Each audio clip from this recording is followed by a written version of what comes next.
Goeiemiddag,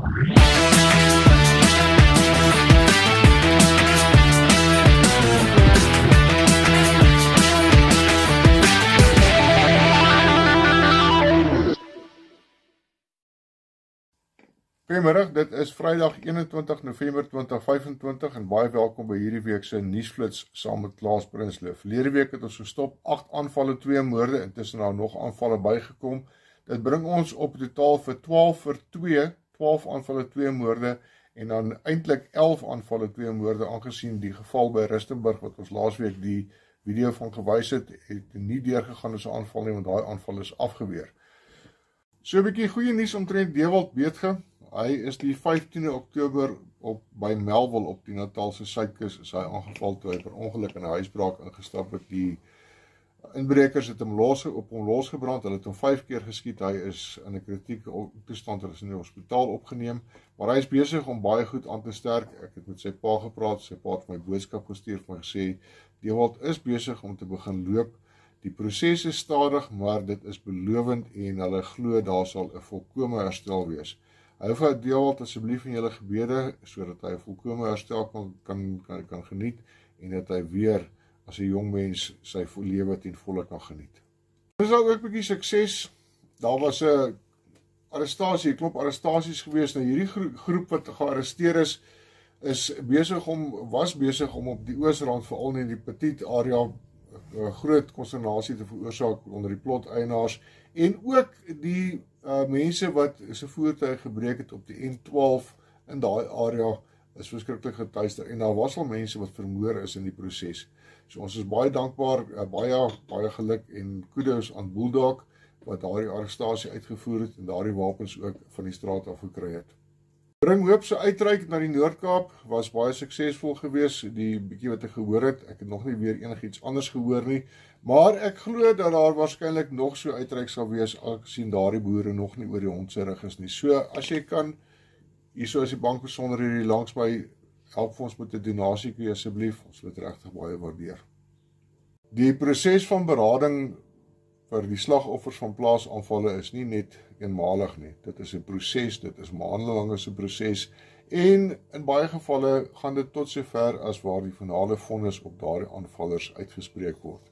Nou Johannes die ou wat aan stuur is van sake daarso, hy is besig om ongelooflike werk te doen, maar al hierdie goeders kos ook maar finansies. Hy is klaar besig met nog 'n gesin te werk en dit gaan maar moeilik, maar as jy kan help, dan sal ons dit regtig waardeer.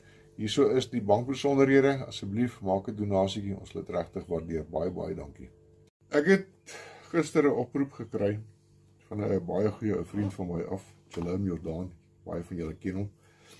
En hy het gevra ek moet hulp soek, of ek moet vra hier buitekant, hier tussen ons moet ek vra vir hulp. Nou wat die agterkant storie is, iemand was regtig waar in die moeilikheid gewees en daar is vir hom 'n tuiste of 'n huis aangebied. Die man kry 'n baie klein salaris en hy kon nie die plek waar hy was meer bekostig nie. So noodgedwonge moes hy 'n ander heenkome gaan soek het en iemand het vir hom gesê, hoorie, daar's die huis, dis gratis. En hy het gegaan en hy het gaan kyk en die huis was voldoende gewees. En hulle het nou in die week het hulle begin intrek om vir hulle self 'n nuwe tuiste te skep in daardie huis. Maar die groot verrassing, die slegte verrassing, die onaangename verrassing wat hulle gekry daarso is dat wasbakke was uit, koperware was uit, die vensters kon nie meer toemaak nie, die poepketel was weg gewees. So die huis is eintlik, hy is bewoonbaar, jy kan daar so slaap, maar ook die belangrikste ding wat ons op die stadium nodig het, as iemand vir ons 'n veiligheidshek kan skenk. Ek dink baie van julle verstaan my sentiment daar in die agtergrond, dit is baie versteurend, maar ja, ons gaan voort. Nou, as ons kan help om daardie huis net bewoonbaar te kry, dat daar water in die huis is, dat daar ablusiegeriewe is, dat daar ten minste gewas kan word en dat die sanitasie werk en dat daar ook skottelgoed gewas kan word en so meer, dan sal ons dit regtig waardeer. Ek sit Jerome se nommer vir julle hier onder op die skerm, dan kan julle hom kontak, hy ken die hele storie, ek gaan nie uitwy oor wat die hele storie is nie, dit is vertroulik aan my meegedeel, maar hierdie is een van ons mense, hy het hulp nodig. So, kom ons spring in. As daar 'n ou wasbak lê wat jy uitgehaal het omdat jy jou hele huis oorgedoen het, asseblief, skenk vir ons daai wasbak. As daar pype is wat jy kan skenk, as jy lus het om na die naaste hardeware winkel toe te ry en te gaan pype te koop om daai wasbak op te koppel, of selfs as daar 'n poepketel iewers lê met sy bak, kom ons werk saam, kom ons help om hierdie man ten minste 'n veilige woning te gee, beginnende met 'n veiligheidshek of 'n voordeur wat kan sluit. Asseblief mense, dis een van ons eie. Kom ons steek ons hande uit en help. Ek weet ons leef in ongelooflike moeilike tye. Geld is min, ons blankes word baie onderdruk as dit kom by behoorlike inkomstes, werkneming, maar ons kan nog. Daar is mense onder ons wat nog kan. So kom ons help elkeen om daardie man sy huis 'n tuiste te maak.